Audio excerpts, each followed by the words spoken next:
नमस्कार तथा सुप्रभात। काया कैरनमा तपाईलाई साथी दिपा तिमल सिन्हासँगै मिलन तिमिल सिन्हाको स्वागत छ। काया कैरन उज्यालो रेडियो नेटवर्कसँगै उज्यालो अनलाइन र मोबाइल एप्लिकेसनबाट एकसाथ प्रसारण भइरहेको छ। आज 2078 साल माघ 10 गते सोमबार, माघ कृष्ण पक्षको सप्तमी तिथि, सन् 2022 जनवरी 24 तारिक। काया कैरन सुरु गरौं मुख्य खबरका शीर्षकहरूबाट। स्थानीय चुनाव कानून विपरीत 1 वर्ष पर सार्ने सत्ता गठबन्धनको गृह कार्य। माघमा संसदीय र त्यसपछि मात्रै स्थानीय चुनाव गर्ने गरी कानून संशोधनको तयारी। केन्द्रीय शासनमा वर्चस्व बनाउन स्थानीय तहको अधिकारमा खेलवाड। सिटामोलको आपूर्ति बढे पनि बजारमा समस्या उस्तै, 1-2 दिनमा सहज हुने सरकारको दाबी। कोरोना संक्रमित मध्ये धेरैमा ओमिक्रोन। भिजिट भिसाले बढायो युएईमा मानव तस्करी। श्रम सम्झौता विपरीत स्थानीय र अन्तर्राष्ट्रिय कम्पनीले नेपाली कामदार भर्ना गरिरहँदा पनि सरकार मौन। विश्वका 171 देशमा ओमिक्रोन भेरिएन्ट फैलियो। एकपटक संक्रमित भइसकेकाहरू फेरि पनि संक्रमित।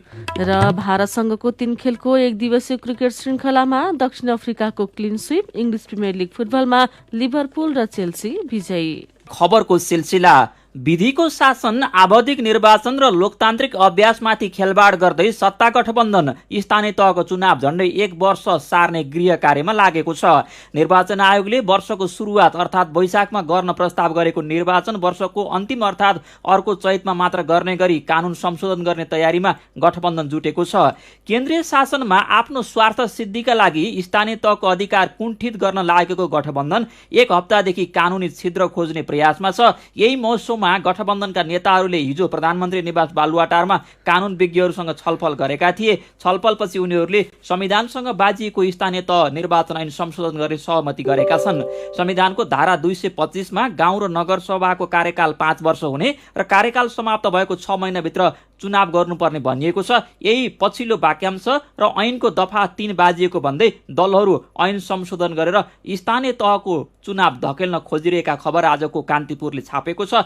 ऐनको दफा 3 मा भने पदाधिकारीको कार्यकाल सकिनु 2 महिना अघि नै निर्वाचन गर्नुपर्ने व्यवस्था छ। स्थानीय तहको गएको निर्वाचन 2074 वैशाख 31, असार 14 र असोज 2 गरी 3 चरणमा भएकाले संविधान अनुसार सबै जनप्रतिनिधिले 5 वर्ष कार्यकाल पूरा गर्नुपर्ने भन्दै चुनावलाई सकेसम्म पर सार्ने तयारी छ। जबकि चरणबद्ध चुनाव भएमा पहिलो चरणको चुनाव भएको 1 हप्तालाई चुनाव भएको मिति मानेर त्यसकै आधारमा 5 वर्ष गणना हुने स्पष्ट कानुनी व्यवस्था छ। स्थानीय तह 1 दिन पनि जनप्रतिनिधि विहीन नहोस् भनेर बनाइएको कानुन नै सत्ता गठबन्धनका लागि अहिले अर्गेलो भएको छ। स्थानीय तहको दोस्रो निर्वाचनको पूर्व सन्ध्यामा कानुन नै संविधानसँग बाजियो भनेर संशोधन गर्न खोजिएको हो। ऐन बनाउँदा त हामीले नागरिकको अधिकारलाई ध्यान दिएका थियौँ। स्थानीय तह निर्वाचन ऐनमा 2 महिना अघि नै निर्वाचन गर्नुपर्ने प्रावधान पारित गर्ने तत्कालीन राज्य व्यवस्था समिति सभापति दिलबहादुर घरती भन्नुहुन्छ। संविधानसँग बाजिने भए त्यसबेला नि यो प्रावधान राखिने थिएन। सबै दलहरू एकमत भएर ऐन पारित भएको हो। अहिले चुनाव नगर्न दलहरूले संविधान र कानुनको छिद्र खोजिरहेको घरतीको आरोप छ।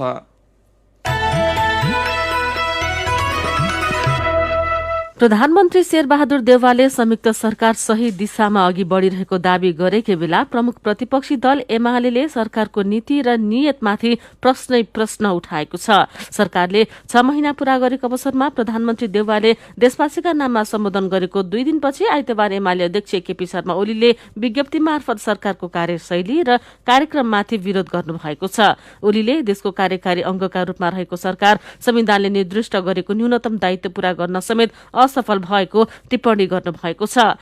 एमाले देउवा नेतृत्वको सरकार बनेपछि देश संकटतिर धकेलिएको दावी गरेको छ। शक्ति पृथकीकरण र राज्यका अंगहरू बीचको सन्तुलन, देशको अर्थतन्त्र, बाह्य सम्बन्ध र शान्ति सुरक्षाको अवस्था लगायत प्रमुख पक्षहरू गम्भीर रूपले समस्याग्रस्त बनेको एमालेको ठहर छ। कोभिड महामारी विरुद्धको प्रतिकार्य पनि लथालिङ्ग भएको एमालेको निष्कर्ष छ। उसले निहित स्वार्थपूर्तिका लागि केही नेता र सर्वोच्च अदालतका पदाधिकारीको अवाञ्छित साँठगाँठबाट संविधानको व्याख्या भएको दोहोऱ्याएको छ।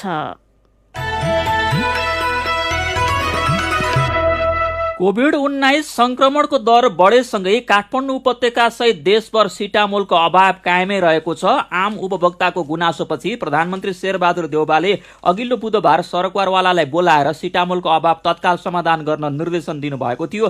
त्यो निर्देशनपछि औषधि व्यवस्था विभाग, नेपाल औषधि उद्योग लिमिटेड र निजी उत्पादक उद्योगीले बिहिबारदेखि काठमाडौँ उपत्यका सहितका बजारमा सहज रूपमा सिटामोल उपलब्ध गराउने प्रतिबद्धता जनाएका थिए, तर बजारमा अहिले पनि सिटामोल पाइँदैन। औषधि व्यवस्था विभागका महानिर्देशक नारायण ढकालले सिटामोल बजारमा गइरहेकाले भोलिसम्म सहज हुने दावी गर्नुभयो। अहिले ठूला अस्पताल परिषदमा सञ्चालित फार्मेसी र वरपरका औषधि पसलमा सिटामोल पाइन्छ। 1-2 दिनमा सबै ठाउँमा सहज हुने सरकारको दावी छ। नेपालमा कोरोना संक्रमित भएका मध्ये 88% ओमिक्रोन भेरिएन्ट पुष्टि भएको छ। यो तथ्यसँगै नेपालमा ओमिक्रोन संक्रमण तीव्र गतिमा फैलिएको पाइएको छ। टेकुमा रहेको राष्ट्रिय जनस्वास्थ्य प्रयोगशालाले गरेको जिन सिक्वेन्सिङमा 88% कोरोनाको नयाँ भेरिएन्ट ओमिक्रोन रहेको पुष्टि भएको हो। यसअघि पुष महिनाभरि अध्ययन गरी जिन सिक्वेन्सिङ गर्दा 27 जनालाई ओमिक्रोन भेरिएन्ट देखिएको थियो भने त्यसअघि 3 जना विदेशीलाई ओमिक्रोन पुष्टि भएको थियो। यसैबीच कोरोना संक्रमितको संख्या वात्तै बढे पनि चितवनका अस्पतालहरूमा उपचारका लागि भर्ना हुने संक्रमितको चाप खासै छैन। तर अस्पतालका डाक्टर, नर्स, प्राविधिक सहितका स्वास्थ्य कर्मीहरू धमाधम संक्रमित हुन थालेकाले उपचार सेवा प्रभावित भएको छ। संक्रमण दर यस्तै रहे आउँदा दिन झनै कठिन हुन सक्ने आकलन उपचारमा संलग्न डाक्टरहरूको रहेको छ। त्यसैगरी मकवानपुरमा कार्यरत स्वास्थ्य कर्मी मध्ये 25% भन्दा बढीलाई कोरोना भाइरसको संक्रमण भएको छ। त्यसैगरी काभ्रेमा कोरोना संक्रमितको उपचारका लागि अक्सिजन र जनशक्ति तयारी अवस्थामा रहेको जिल्लाका 13 वटै पालिकाका स्वास्थ्य शाखाले जनाएका छन्। कायाकैरनमा रिपोर्टसँगै खबरको सिलसिला बाँकी नै छ, सुन्दै गर्नुहोला। उज्यालो रेडियो नेटवर्कसँगै उज्यालो अनलाइन र मोबाइल एप्लिकेसनमा प्रसारण भइरहेको कायाकैरनमा तपाईँलाई फेरि स्वागत छ। यतिन्जेल हामीले स्थानीय चुनाव कानुन विपरीत 1 वर्ष पर सार्ने सत्ता गठबन्धनको गृह कार्य, सरकारका नीति र नीयतमाथि एमालेका प्रश्नै प्रश्न, सिटामोलको आपूर्ति बढे पनि बजारमा समस्या उस्तै, 1-2 दिनमा सहज हुने सरकारको दावी लगायतका खबर प्रस्तुत गर्यौं। अब बाँकी खबर। युएई र नेपाल सरकार बीच भएको श्रम सम्झौता विपरीत संयुक्त अरब इमिरेट्स युएईका स्थानीय र अन्तर्राष्ट्रिय कम्पनीले नेपाली कामदार भर्ना गरिरहँदा पनि नेपाल सरकारले आश्चर्य लाग्दो मौनता साधिरहेको छ। हजारौं नेपाली रोजगारीको प्रलोभनमा परि भिजिट भिसामा युएई पुग्ने र अलपत्र पर्ने क्रम बढेको छ। सरकारले भने यस्ता काममा संलग्नमाथि कारबाही नगरी प्रतिबन्धको पुरानै नीति अख्तियार गरेको छ। नेपाली श्रमिकलाई गैर कानूनी रूपमा भिजिट भिसामा युएई पुर्याउने र त्यहाँका कम्पनीमा काम लगाउने अभ्यास 2 देशीय श्रम सम्झौता विपरीत देखिन्छ। सरकारी प्रक्रिया चलेर भइरहेको यस्तो अभ्यासले नेपाली श्रमिक जोखिममा मात्रै परिरहेका छैनन्, ठगी, जालसाजी र अमानवीय व्यवहारदेखि मृत्युकै घटनासम्म बेहोरिरहेका छन्। श्रम सम्झौताका स्पष्ट बुँदाहरूको उल्लंघन गर्दै हरेक महिना सयौं नेपाली भिजिट भिसामा काम गर्ने भन्दै युएई पुगिरहँदा पनि त्यहाँको सरकारले आश्चर्य लाग्दो मौनता साधिरहेको छ। नेपाल सरकारले पनि यस्तो अभ्यास निरुत्साहित पार्न कुनै दरिलो कूटनीतिक कदम नचालेको देखिन्छ। युएईले हालै जारी गरेको श्रम कानूनले श्रमिकले भर्ना प्रक्रिया पारदर्शी बनाउने व्यवस्था गरे पनि नेपालीका हकमा त्यो लागू भएको देखिँदैन। युएईका लागि नेपाली राजदूत कृष्ण प्रसाद ढकालले भिजिट भिसा सम्बन्धी देखिएको समस्यालाई सम्बोधन गर्न युएई र नेपालको उच्च तहमा आफूले निरन्तर ध्यानाकर्षण गराइरहेको बताउनु भएको छ। दाङको पहाडी गाउँमा व्यावसायिक रूपमै सुन्तला खेती हुन थालेको छ। बङ्गलाचुली गाउँपालिकाका वडा नम्बर 5 ले किसानको आय स्तर बढाउनको लागि लगानी गर्न थालेपछि किसान सुन्तला खेतीतर्फ आकर्षित भएका छन्। थप जानकारी सहित दाङबाट उज्यालो सहकर्मी हेमराज शर्माको रिपोर्ट। मकै र गहुँ खेती हुने बारी 3 वर्षदेखि सुन्तलाका बोटले हराभरा भएका छन्। बङ्गलाचुली गाउँपालिका वडा नम्बर 5 साकिने गाउँलाई सुन्तलाको पकेट क्षेत्र बनाउन पहिलो वर्ष 10 लाख रुपियाँ अनुदान दिएपछि यहाँका सबै किसानले आफ्नो बारीमा सुन्तलाका बोट लगाएका हुन्। उनीहरूले आफ्नो बारीमा मात्र नभई नजिकैको सामुदायिक वनभित्र पनि सुन्तलाका बिरुवा रोपेका छन्। वन क्षेत्रका सुन्तलाका बोट भने सामुदायिक बनाउन खोजिएको किसान बताउँछन्। स्थानीय लिलेश जियम यो सुन्तला धेरै माथि वनमा पनि लगाएको छौँ हामी, यो सामुदायिक वनमा पनि छ। त्यो बाहेक हाम्रो यो 18 रोपनी चाहिँ यो निजी जग्गामै छ, माथि वनतिर पनि छ। यो सामुदायिक हिसाबले समुदायले नै गरौँ भनेर यो धेरै चाहिँ लगाएको छौँ हामी। यसरी लगायौँ र भविष्यमा अब निकट समयमै हामीले यही अहिले 78 भयो, अब 79देखि नै हामीले बेच्न सुरु हुन्छ होला सायद। यही ओडाको मसुरे गाउँलाई तरकारीको पकेट क्षेत्र बनाइएको छ। यस क्षेत्रका धेरै किसानका बारीमा तरकारी खेती हुने गरेको छ। यस वर्ष एक सिजनमा मात्रै एकजना किसानले 2 लाख रुपियाँ भन्दा बढीका दरले तरकारी बिक्री गरेका छन्। कृषिका लागि चाहिने दक्ष जनशक्ति उत्पादन गर्न वडा नम्बर 5 ले स्थानीय सुधा माध्यमिक विद्यालयमा कक्षा 9 देखि 12 सम्म बाली विज्ञान विषयको अध्ययन गराउन सुरु गरेको छ। विद्यालयका प्रधानाध्यापक बाबुराम पौडेलले गाउँमै बाली विज्ञान पठन पाठन सुरु भएपछि प्राविधिक दक्ष जनशक्ति उत्पादन भई युवाहरू कृषितर्फ आकर्षित हुने विश्वास व्यक्त गर्नुभयो। उद्देश्य के हो भने एउटा दक्ष जनशक्ति उत्पादनको हिसाबले हाम्रो गाउँ अब हाम्रो यो क्षेत्र धेरै पछाडि परेको प्राविधिक जनशक्ति उत्पादन भएन। त्यो उत्पादन होस् र कृषितर्फ आकर्षित होस्, मान्छेहरू व्यवसाय कृषितिर चाहिँ उत्साहित हुन् भन्ने उद्देश्यले चाहिँ यसलाई सुरु गरिएको। कृषि अध्ययन गर्ने विद्यार्थी किसानकै बारीमा पुगेर प्रयोगात्मक अभ्यास गर्छन्। किसान, विद्यार्थी र आय स्तरलाई जोड्न बाली विज्ञानको पढाइ, कृषिमा लगानी वृद्धि र कोल्ड स्टोर निर्माणको काम एकैसाथ अगाडि बढाइएको बंगलाचुली गाउँपालिका वडा नम्बर 5 का अध्यक्ष एनुराज खत्री बताउनुहुन्छ। कृषिमा चाहिँ राम्रो ऊर्जाशील मेन पावर उत्पादन गर्ने, त्यो विद्यार्थीलाई कृषकसँग जोड्ने र कृषकले उत्पादन गरेको चिज चाहिँ स्टोर गर्ने। कमसेकम हामीले उत्पादन गरेको चिज झट्टै बिक्री भएन भने, बेच्न सकिएन भने यहाँनिर स्टोर गर्छौँ भनेर हामीले एउटा कोल्ड स्टोर 1,27,00,000 हामीले यही वार्डमै कोल्ड स्टोर पनि बनायौँ। कृषकहरूलाई ऊर्जा दिनलाई हामीले अनुदान पनि दियौँ। त्यसपछि विद्यार्थीलाई यतातिर स्कुलले पनि त्यो प्राविधिक धारसँग कृषिसँग जोड्नलाई कृषि प्राविधिक शिक्षा भनेर यता पनि स्वीकृति गरायौँ। 3टा चिज प्यारालल लगेर हामीले कृषिमा आमूल परिवर्तन गर्न खोजेको मेन दक्ष मेन पावर चाहिँ उत्पादन गर्न खोजेको अवस्था चाहिँ हो। इमानदारीका साथ प्रयास गरे सफलता मिल्छ भन्ने उदाहरण दाङको बंगलाचुली गाउँपालिकाको वडा नम्बर 5 बनेको छ। ओडाको प्रयासले यहाँका बासिन्दा व्यावसायिक कृषक बन्दै गएका छन्। काया कैरनमा मेरो पनि भन्नु छ र कार्टुनसँगै खबरको सिलसिला बाँकी नै छ, सुन्दै गर्नुहोला। सीधा कुरा प्रश्न विचार काठमाडौँमा 90 मेगाहर्ज उज्यालो रेडियो नेटवर्क मार्फत देशभरिका विभिन्न एफएम स्टेशन तथा उज्यालो अनलाइन र मोबाइल एप्लिकेसनमा प्रसारण भइरहेको काया कैरनमा तपाईलाई फेरि स्वागत छ। अब बाँकी खबर। नेपालले व्यापार गर्ने 148 देशमध्ये 24 वटासँग मात्रै नाफामा रहेको देखिएको छ। तीमध्ये 4 देशसँगको नाफा मात्र करोडमा छ। 20 देशसँगको नाफा व्यापार न्यून अर्थात लाखमा रहेको पञ्चायत विभागले हिजो सार्वजनिक गरेको तथ्याङ्कले देखाएको छ। विभागले चालु आर्थिक वर्षको 6 महिनाको तथ्याङ्क अनुसार सबैभन्दा बढी नाफाको व्यापार कम्बोडिया, अल्जेरिया, डेनमार्क र न्यू क्यालेडोनियासँग भएको छ।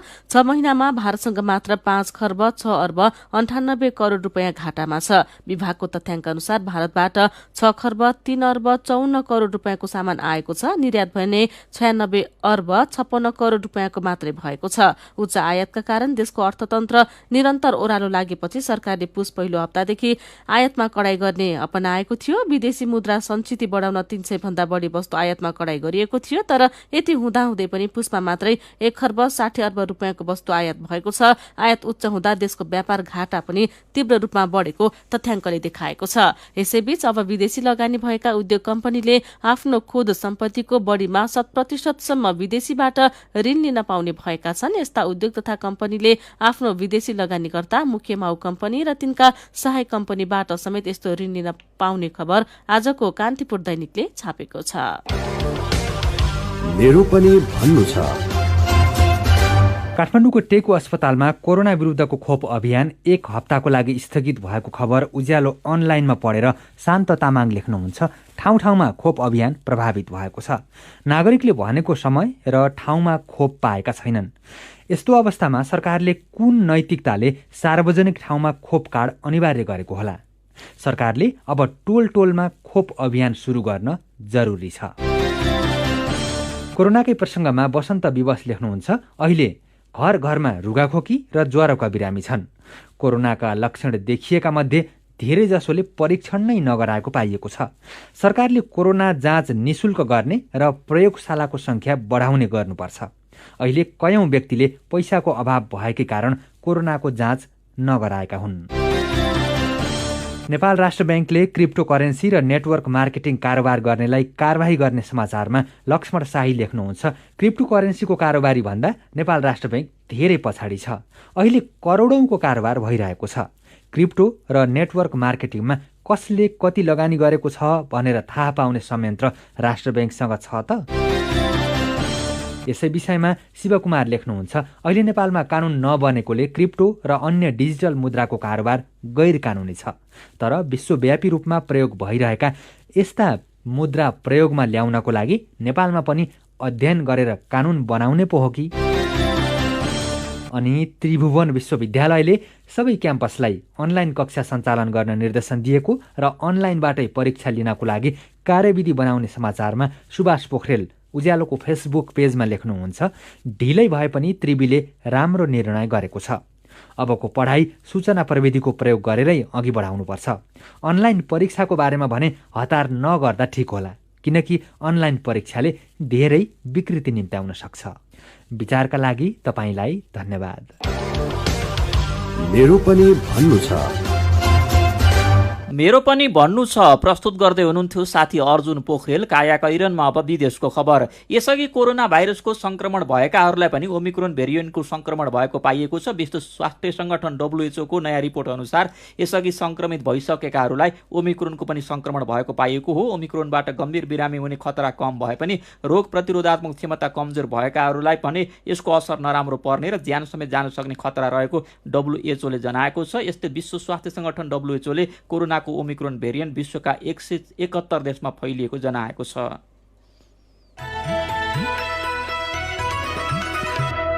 अब खेल खबर। दक्षिण अफ्रिकाले भारतसँगको 3 खेलको एक दिवसीय क्रिकेट श्रृंखलामा क्लिन स्वीप गरेको छ। गैराती भएको अन्तिम तथा तेस्रो एक दिवसीयमा भारतलाई 4 रनले हराउँदै दक्षिण अफ्रिकाले श्रृंखला 3-0 ले क्लिन स्वीप गरेको हो।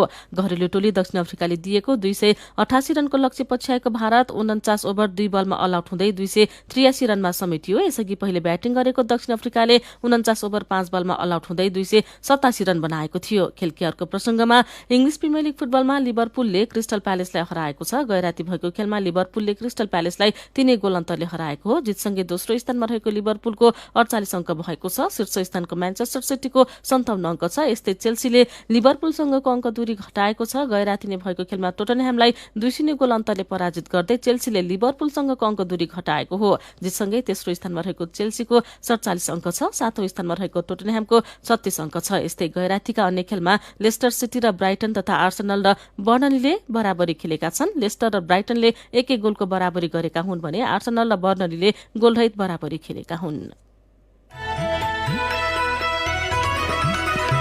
कायाकैरनमा अब केही खबर संक्षेपमा। राष्ट्रिय सभा सदस्यको लागि पर्सि हुने चुनावमा उम्मेद्वार तथा राजनीतिक दलहरूका लागि आजदेखि मौन अवधि सुरु भएको छ। सड़क फराकिलो बनाउन खनेर छोडेको खाल्डोमा परि हिजो दिउँसो चितवनमा एउटा गैंडा मरेको छ। पूर्व पश्चिम राजमार्गको भरतपुर गोन्द्राङ खण्डलाई 6 लेन बनाउन खनिएको खाल्डो नपुर्दा त्यसमा परेर झण्डै 11 वर्षको भाले गैंडा मरेको हो। वन्यजन्तु ओहोरदोहोर हुने क्षेत्रमा नाला बनाइसकेर पनि खाल्डो त्यसै छोडेर लापरवाही। सड़कको खाल्डो गैंडालाई पासो शीर्षक दिएर कान्तिपुरले खबर छापेको छ।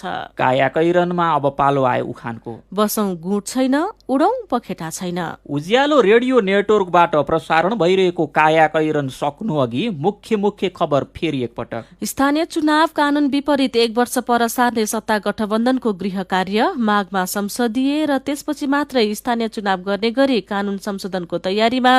केन्द्रीय शासनमा वर्चस्व बनाउन स्थानीय तहको अधिकारमा खेलवाड। सिटामोलको आपूर्ति बढे पनि बजारमा समस्या उस्तै। 1-2 दिनमा सहज हुने सरकारको दाबी। कोरोना संक्रमित मध्ये धेरैमा ओमिक्रोन। भिजिट भिसाले बढायो युएईमा मानव तस्करी। श्रम सम्झौता विपरीत स्थानीय र अन्तर्राष्ट्रिय कम्पनीले नेपाली कामदार भर्ना गरिरहँदा पनि सरकार मौन। विश्वका 171 देशमा ओमिक्रोन भेरिएन्ट फैलियो। एकपटक संक्रमित भइसकेकाहरू फेरि पनि संक्रमित। र भारतसँगको 3 खेलको एक दिवसीय क्रिकेट श्रृंखलामा दक्षिण अफ्रिकाको clean sweep. English Premier League फुटबलमा लिभरपुल र चेल्सी विजयी।